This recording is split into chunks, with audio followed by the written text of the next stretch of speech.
नमो स्तुनंताय सहस्त्रमूर्तये सहस्त्रपादाक्षी शिरोरुबाहवे सहस्त्र नामने पुरुषाय शाश्वते सहस्त्रकोटि युगधारिणे नमः। इस श्लोक का अर्थ है, जिसके हजारों स्वरूप, हजारों पैर, हजारों हाथ, हजारों आंखें, हजारों सिर और हजारों नाम हैं, जो परम पुरुष है, शाश्वत है, जो करोड़ों युगों को धारण करने वाला है और उनमें अपने अनेक रूप धारण कर सकता है, हम उसे प्रणाम करते हैं। ये कुंभ मेले में आए हुए मानवों में साक्षात विष्णु विराजमान है और हम कुंभ स्नान के साथ साथ मानवों के अंदर स्थित भगवान के दर्शन कर रहे हैं। कुंभ स्नान का महत्व यही है, स्नान और मानवों में समाये भगवान का दर्शन। मेरी प्रयागराज की यात्रा में आपका हार्दिक स्वागत है। इस यात्रा में मैंने साधुओं के दर्शन किए, गंगा जी में स्नान किया और फिर पैदल चलने वाले श्रद्धालुओं के साथ मैंने भी पैदल यात्रा शुरू की।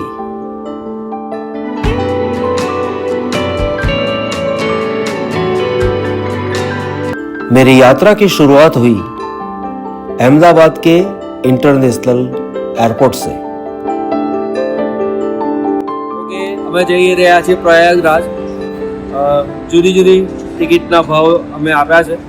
એક ટિકિટ અમારે 23,000માં થઈ, એક 21,000માં થઈ, કોઈકની 40,000માં થઈ। તો મૂળ વાત એ છે કે પ્રયાગરાજ તીર્થે ભગવાનને પ્રાર્થના કરીએ કે જેમ ટ્રેનનું ભાડું ફિક્સ હોય, બસનું ભાડું ફિક્સ હોય, એમ પ્લેનનું ભાડું પણ ફિક્સ હોય, એવી ભગવાનને પ્રાર્થના કરીએ છીએ। અને હવે હું તમને લઈ જઈ રહ્યો છું પ્રયાગરાજ। ત્યાં મળીશું આપણે અને प्रयागराज केवू छे, परिस्थिति केवी छे ये हूँ तमने बतावવાનો છું। चलो हमारी साथ है। प्लेन में बैठने जा रहे हैं और ये प्लेन हमारा चल दिए। अब हम आ गए हैं प्रयागराज के एयरपोर्ट पे और यात्रा की शुरुआत में ही मुझे हुए एक साधु के दर्शन। ओम नमः शिवाय।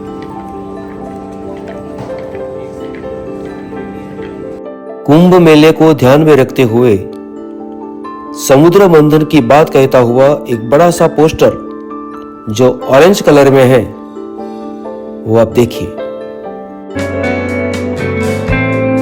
हमने टैक्सी कर ली है और जा रहे हैं संगम स्थान की ओर। रास्ते में बड़े पिलर्स हैं, उसके ऊपर कुंभ रखा है जो कुंभ मेले की बात को दर्शाता है। सुंदर रास्ता है। हमने पहले कोई होटल बुक करवाई नहीं है, कहाँ मिलेगी ये पता नहीं है, सिर्फ भगवान के भरोसे हम आगे बढ़ते हैं। पहले ये शहर का नाम इलाहाबाद था, जिसे बदल के अब रख लिया गया है प्रयागराज। ये हमारे देश के हॉकी के महान प्लेयर ध्यानचंद का स्टैच्यू है। हमारे ड्राइवर ने हमें बताया कि गिराया हुआ ये स्ट्रक्चर गैरकानूनी था, जो योगी गवर्नमेंट ने गिरा दिया और ये उनकी ऑफिस थी। प्रयागराज की गलियों से गुजरते हुए अब हम जा रहे हैं संगम घाट की ओर। लेकिन हम वो स्थान तक जाए उसके पहले आप प्रयागराज शहर को भी देखिए कि वो कैसा है। हमने हमारा सामान होटल में रख दिया है और कुछ सामान हैंडबैग में लेके संगम घाट जाने के लिए सबके साथ जुड़ गए हैं। करीब 4-5 किलोमीटर तक हमको चलना पड़ेगा, ऐसा सुना है। इसलिए अब हम पानी की बोतलें साथ ले रहे हैं।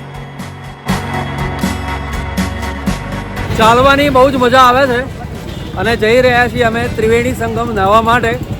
ગીર્દી બહુ છે, 12 તારીખ સુધીનો બહુ જ લોકો ભેગા થયા છે એવું સાંભળ્યું છે. લગભગ 5 કિલોમીટર સુધી અમારે ચાલવાનું છે, એટલે હિંમત રાખીને જઈએ છીએ. मुझे यहाँ किसी के चेहरे पर थकान नहीं दिखी, लेकिन सबके चेहरे पर मुस्कान दिखी. लोगों की भीड़ के कारण बड़े व्हीकल्स को यहाँ आने की अनुमति नहीं थी. छोटी रिक्शा, जिसको बोलते हैं टोटो, जो ई रिक्शा है, वो जा सकती थी, या 3 व्हीलर वाली साइकिल चल सकती थी, या बाइक चल सकते थे. हमें ई रिक्शा के बारे में या बाइक के बारे में शुरू में पता नहीं था, इसलिए हम सबके साथ चलने लगे थे. अगर हमें पहले से पता होता तो शायद हम 2 व्हीलर में जा सकते थे. कुंभ मेला हर 6 या 12 साल के बाद आता है. ऐसा कुंभ मेला 12 वर्षों के बाद आया है, और ग्रहों के अनुसार ऐसा ही कुंभ मेला 144 साल के बाद आएगा. इसलिए ये महाकुंभ कहा गया है. अपने जीवन में ऐसा मौका सिर्फ एक ही बार आ सकता है, और इसलिए सबके मन में था कि ये पल अगर गंवा दी तो जीवन में ऐसा समय फिर कभी नहीं मिलेगा. और इसी बात को लेके सिर्फ भारत के ही नहीं, लेकिन विदेशों से भी लोग स्नान करने के लिए भारत आए हैं. कुछ लोग स्नान करके वापस आ रहे थे, और हम स्नान के लिए जा रहे थे. 2-3 साल के बच्चे को उठाए माँ बाप चल रहे थे, तो कई बार ऐसा देखने को मिला कि 6-7 साल का बच्चा खुद चल रहा था.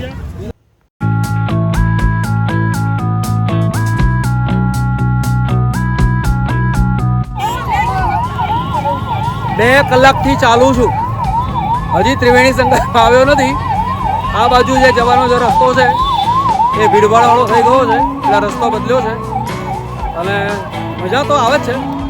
જો તમે કુંભમાં કોઈ દિવસ આવ્યા ના હો તો કુંભમાં એકવાર અચૂક આવવું જોઈએ. નાહવાનો આનંદ તો જે મળે ત્યારે ખરો, હે ને, પણ જે લોકોને જોવાનો આનંદ આવે છે એ એક વિશિષ્ટ પ્રકારનો આનંદ છે. અને એ આનંદ હું તમને બતાવી પણ રહ્યો છું.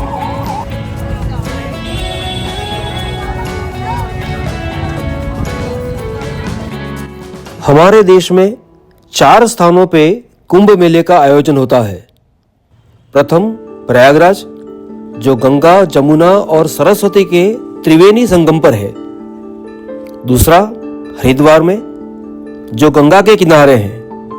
तीसरा नासिक और त्र्यंबक में, जो गोदावरी नदी के किनारे है.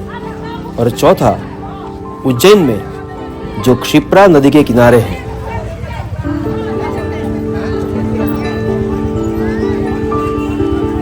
कुंभ मेला वो दुनिया का सबसे बड़ा आध्यात्मिक शांतिपूर्ण मेला है. यहाँ देश विदेश से लोग पवित्र स्नान करने के लिए आते हैं.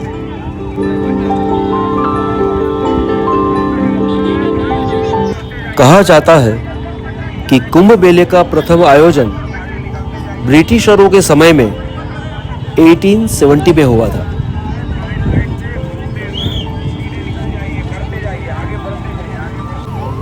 અસલ ગીર્દી હવે જોવા મળે છે.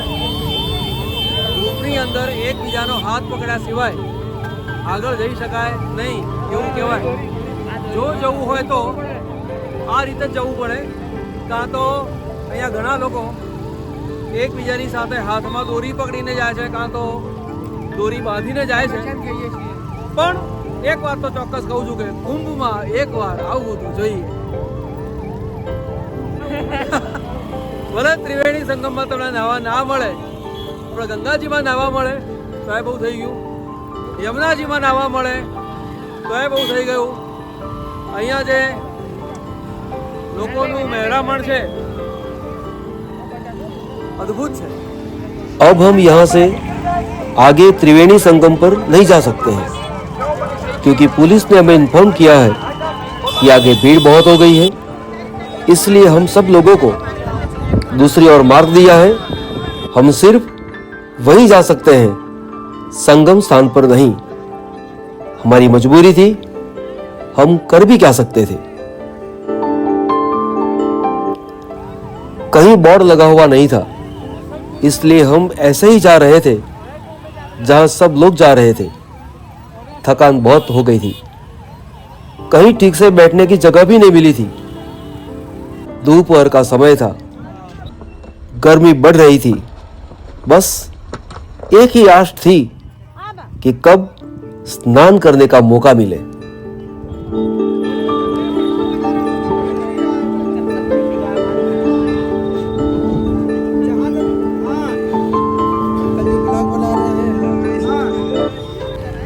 धीरे धीरे हम गंगा जी की ओर बढ़ रहे थे।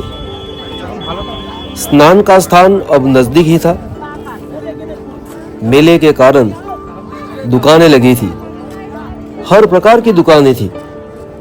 खास करके स्त्री श्रृंगार और रुद्राक्ष की मालाएं बहुत थी।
જઈ રહ્યો છું। ત્રિવેણી ઘાટમાં નવાય તેવી પરિસ્થિતિ છે નહીં કે ત્રિવેણી ઘાટ બહુ દૂર છે, પરિણામે જે ઘાટ મળ્યો એ ઘાટની અંદર સ્નાન કરવા જઈ રહ્યો છું। આને જ ત્રિવેણી માનું છું। આજ મારી ગંગા, આજ મારી યમુના અને આજ મારી સરસ્વતી।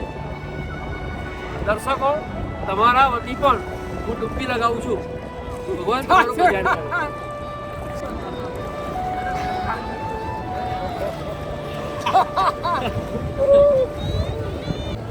સૌના વતી ભગવાનને પાણી અર્પણ કરું છું।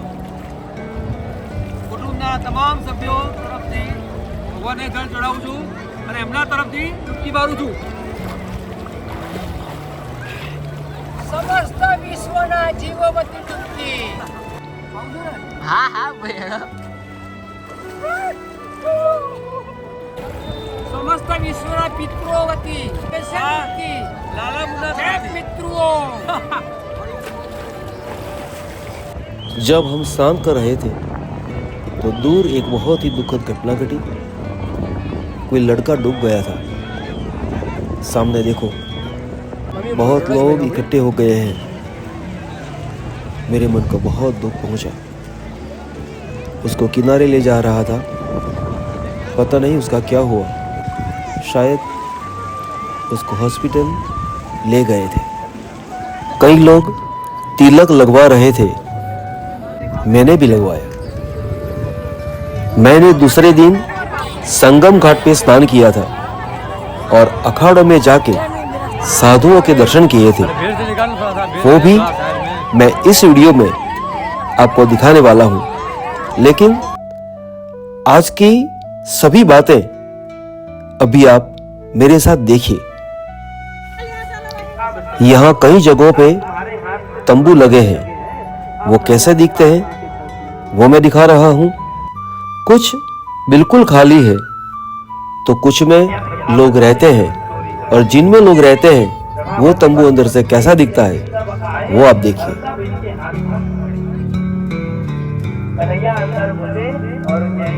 अब मैं आपको रुद्राक्ष से बने शिवलिंग के दर्शन कराऊंगा। हजारों रुद्राक्ष से एक से अधिक शिवलिंग बनाए गए हैं।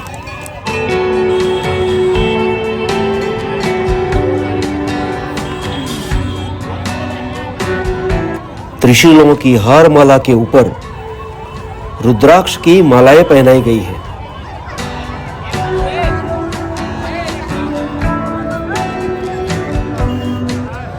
भगवे रंग की ध्वजाओं के साथ साथ भारत का तिरंगा भी लहरा रहा है। ये शिवलिंगों के दर्शन के लिए लाइनें लगी थी। कोई तस्वीर खिंचवा रहा था तो कोई सेल्फी।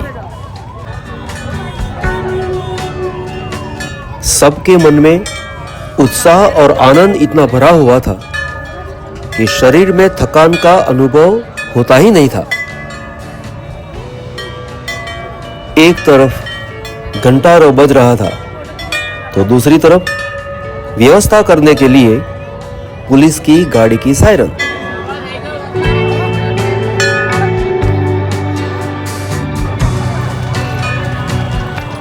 मैं स्नान करके वापिस आ रहा था, लेकिन मुझे त्रिवेणी संगम जाना था।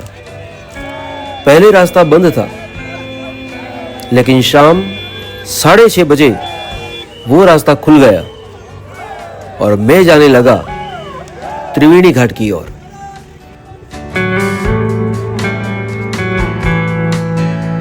बीच में मुझे रथ में बैठे हुए संतों के दर्शन हुए, जो अपने अनुयायियों के साथ आगे जा रहे थे।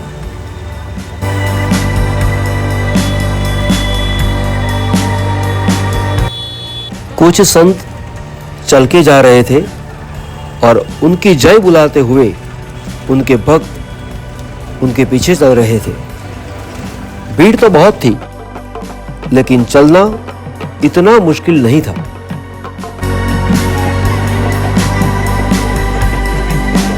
अभी मैं नाग वासुकी मंदिर के सामने खड़ा हूं। इस मंदिर की कथा कुछ ऐसी है।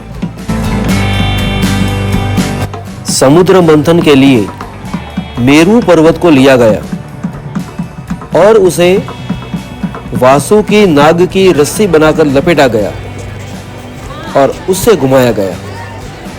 इसी कारण नाग को चोट या घाव लगा था, इसलिए इसको यहां आराम दिया गया था और उसकी याद में उनका एक मंदिर बनाया गया, जिसे नाग वासुकी मंदिर कहते हैं। लाइनें बहुत लंबी थी। हम सुबह 10 या 11 बजे से लगभग चल ही रहे थे। शाम हो गई थी, इसलिए लाइन में खड़े रहने की शक्ति अब बची नहीं थी। इसलिए हमने मंदिर के बाहर बैठ के ही भगवान को प्रार्थना करी।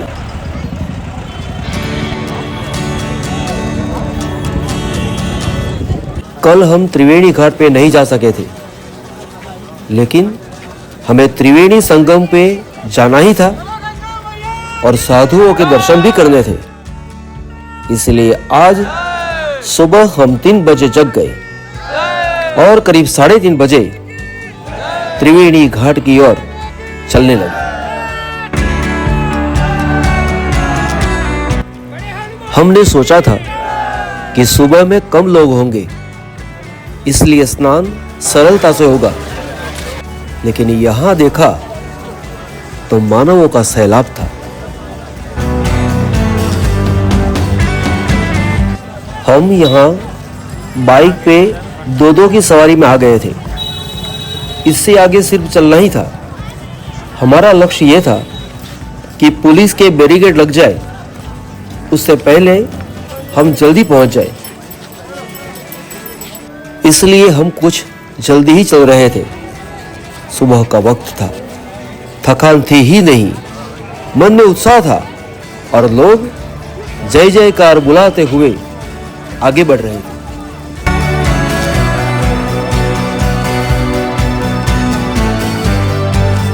અત્યારે સવારના 5 વાગેલા છે અને અત્યારનો તમે માહોલ જુઓ તો એ માહોલ એટલો બધો આનંદ ભરેલો છે કે ના પૂછે ને વાત. માનવ મહેરામણ જેને કહેવાય એ ખરેખર જોવું હોય તો અત્યારે તમે આવો તો જ મજા આવે. અને લાખોની સંખ્યાની અંદર, હજારો નહીં, લાખોની સંખ્યાની અંદર શ્રદ્ધાળુ આવતા હોય છે. શ્રદ્ધા એટલી બધી કે શ્રદ્ધા કોને કહેવાય ખરેખર તમારે અનુભવવું હોય તો કુંભની અંદર આવો તો તમને ખ્યાલ આવે કે આપણો સનાતન સમાજ કેવો પ્રબળ છે તે. બોલો હર હર મહાદેવ, હર હર મહાદેવ, જય જય જય सिया राम. मैं मन ही मन इन लोगों में बसे भगवान को नमस्कार कर रहा था. पूरे भारत देश के लोग यहाँ आ रहे थे. सभी के मन में भक्ति, श्रद्धा और पवित्र स्नान के लिए उत्साह था. यह उत्साह क्या है उसका वर्णन करना संभव ही नहीं है. आप सिर्फ और सिर्फ यहाँ आके ही उसका अनुभव कर सकते हैं.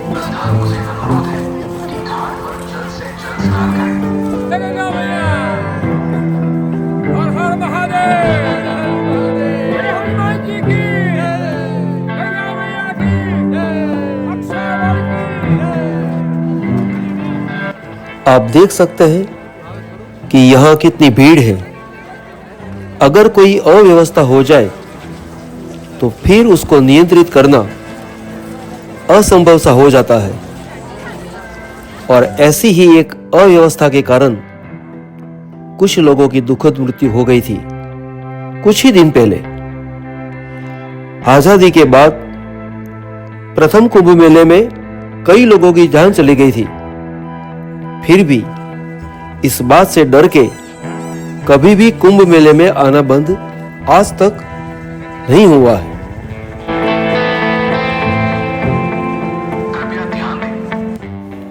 माइक पर बार बार सूचना दी जाती थी कि घाट पर ज्यादा न बैठे.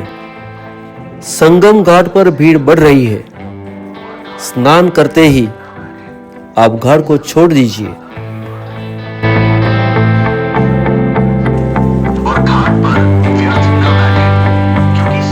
ઘણા લોકો બોલતા હોય છે કે કુંભમાં ના જવાય, બહુ જ ગીર્દી હોય છે. પરંતુ ગીર્દીની અંદર આવવાની જે મજા છે એના જેવી મજા તમને ક્યાંય માણવા નહીં મળે. એટલો ફર્સ્ટ ક્લાસ માહોલ છે કે તમને એમ થાય કે ના, અહીંયા આવ્યા પછી ખબર પડે કે હું આવ્યો એ સારું કર્યું. જો તમે અહીંયા આવ્યા નથી તો માત્ર એની વાતો સાંભળશો, પણ અહીંયા આવશો તો તમને ખબર પડશે કે ખરેખર કુંભ શું છે, માનવ મહેરામણ શું છે, પબ્લિક કેટલી બધી છે અને એ લોકોની શ્રદ્ધા શું છે એ અહીં આવો તો જ ખબર પડે. આ કુંભ કદાચ જો તમે ચૂકી ગયા છો તો કંઈ વાંધો નથી. 6 વર્ષ પછી નાનો કુંભ આવવાનો છે અને બીજા 12 વર્ષ પછી ફરી પાછો મોટો કુંભ આવવાનો છે. પરંતુ કુંભની અંદર એકવાર જરૂર આવવું. કોઈ ગમે તેટલા નેગેટિવ વિચાર તમને કહે કે કુંભમાં ના આવશો, બહુ તકલીફ પડે છે, કોઈ તકલીફ પડતી નથી. ભગવાન ઉપર શ્રદ્ધા રાખીને આવવાનું, ભગવાન આપણી સંભાળ રાખે.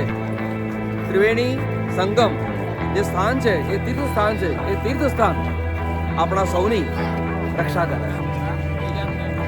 અમે ગઈકાલે પણ આવ્યા હતા, પણ એક્ઝેક્ટ સંગમ સ્થાન ઉપર તો આજે આવ્યા છીએ. સવારના પોરમાં આવ્યા છીએ, સવારના 3 વાગ્યાના ઉઠેલા છીએ. અમને એવું હતું કે 3 વાગે જઈએ એટલે અમે એકલા આવીશું. અરે શું વાત કરો, લાખોની સંખ્યામાં માણસો 3 વાગે પણ હાજર હતા જ, અત્યારે પણ છે. પણ બાઇક પર બેસીને અમે અહીં આવ્યા છીએ. થેન્ક યુ બાઇકવાળાનું કે જો બાઇકવાળા ના મળ્યા હોત તો અહીં આવતા બહુ વાર લાગી હોત, થાક લાગી ગયો હોત અને ઝડપથી ના આવી શક્યા હોત. કેમ કે એકવાર બેરિકેડ લાગી જાય પછી એન્ટ્રી મળતી નથી. ગઈકાલે અમને એન્ટ્રી નહોતી મળી અને આજે નહીં તો શું વાત કરો. ચા પી લો હો થોડી વાર.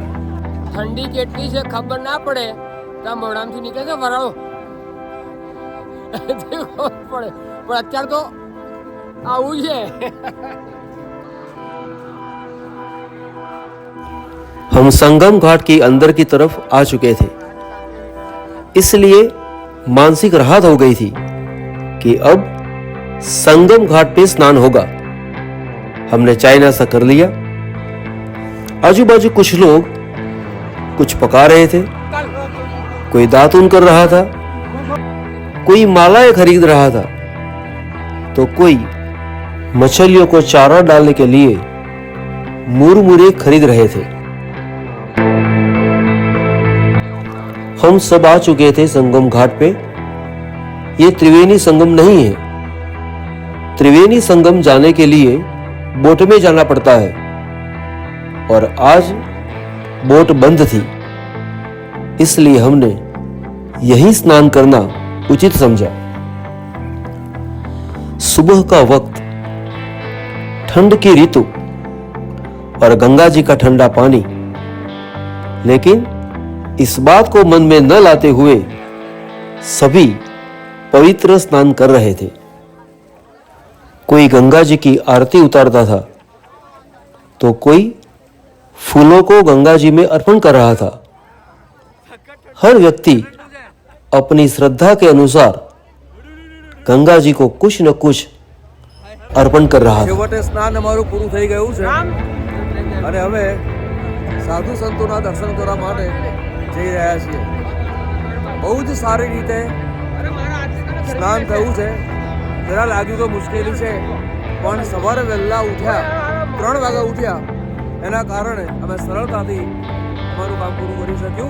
ગઈકાલે પણ અમે સ્નાન કર્યું હતું, આજે ફરીવાર સ્નાન કરવાનો મોકો મળ્યો અને એ માટે પ્રયાગરાજનો હું આભાર માનું છું।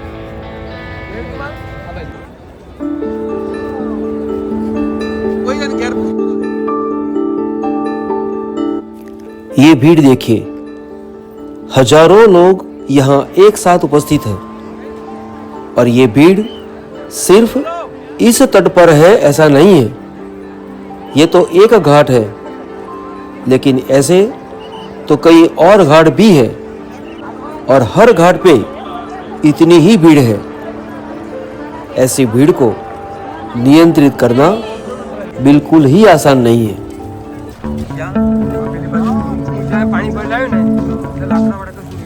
अब हम जा रहे हैं नदी के उस पार, जहां मेला लगा है। वही अखाड़ों के तंबू है। नागा साधुओं के दर्शन भी वहीं होंगे। मैंने और मेरे साथियों ने कुछ नागा साधुओं के दर्शन किए, उनको नमन किया और उन्होंने हमें भस्म का तिलक लगा के आशीर्वाद भी दिया। ऐसा नहीं है कि कपड़े उतार दिए इसलिए नागा साधु बन गए। नागा साधु बनने की प्रक्रिया बहुत कठिन होती है। जिसे नागा साधु बनना होता है उसे 12 वर्षों तक ब्रह्मचारी जीवन जीना पड़ता है। गुरु की कड़ी परीक्षा को पास करना पड़ता है। अपनी पहचान और परिवार को त्यागना पड़ता है। दीक्षा संस्कार के दौरान ही उसका अंतिम संस्कार कर दिया जाता है। ये साधु कठोर तपस्या करते हैं। योग और ध्यान के माध्यम से मोक्ष की प्राप्ति का मार्ग अपनाते हैं। लोग इस प्रकार एक दूसरे को पकड़ के चलते हैं ताकि भीड़ में कहीं अलग न हो जाए।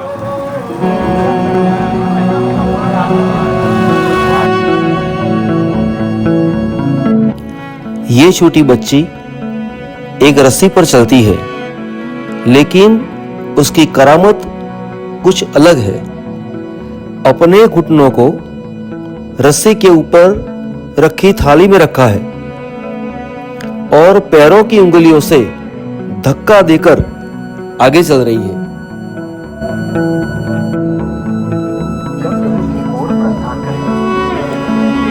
कुछ और नागा साधुओं के दर्शन करते हैं। ये साधु शिव भक्त होते हैं। सभी नागा साधु कोई न कोई अखाड़े के साथ जुड़े होते हैं। इन्हें योद्धा साधु भी कहते हैं। इतिहास में प्रमाण है कि आक्रमणकारियों से बचाने के लिए, भारत को बचाने के लिए उन्होंने शस्त्र भी उठाए थे।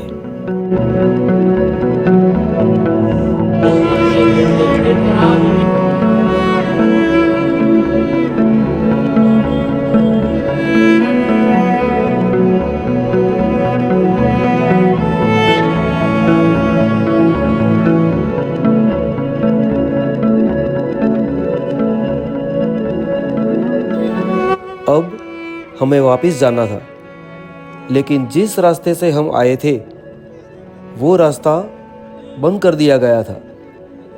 करीब 2-3 किलोमीटर तक हम चले, तब जाके सामने किनारे जाने का पुल मिला।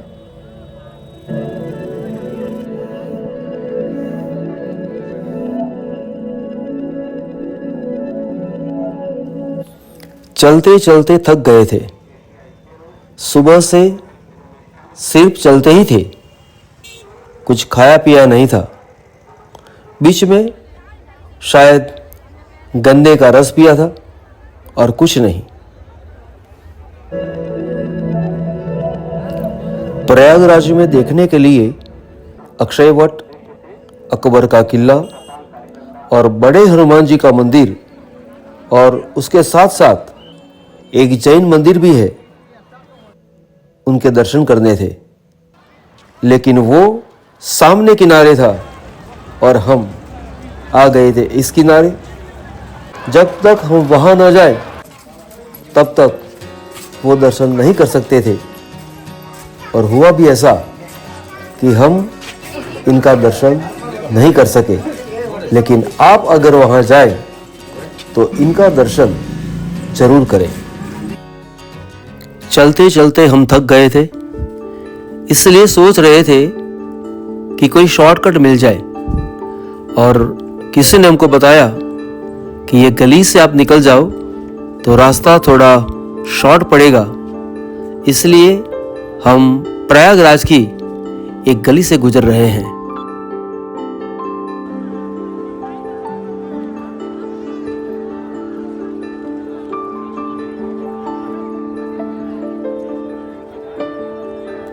अगर वीडियो आपको पसंद आया है तो लाइक करना, शेयर करना और अगर सब्सक्राइब नहीं किया है तो सब्सक्राइब जरूर करना। और एक बात, इस वीडियो में अगर आपको कोई बात अच्छी लगी है तो कमेंट के अंदर जरूर बताना कि आपको ये वीडियो में कौन सी बात अच्छी लगी। इसके बाद मेरा दूसरा वीडियो आने वाला है जो अयोध्या का होगा, और फिर मैं जाने वाला हूँ सारनाथ, उसका वीडियो आएगा और काशी का वीडियो भी जरूर आएगा।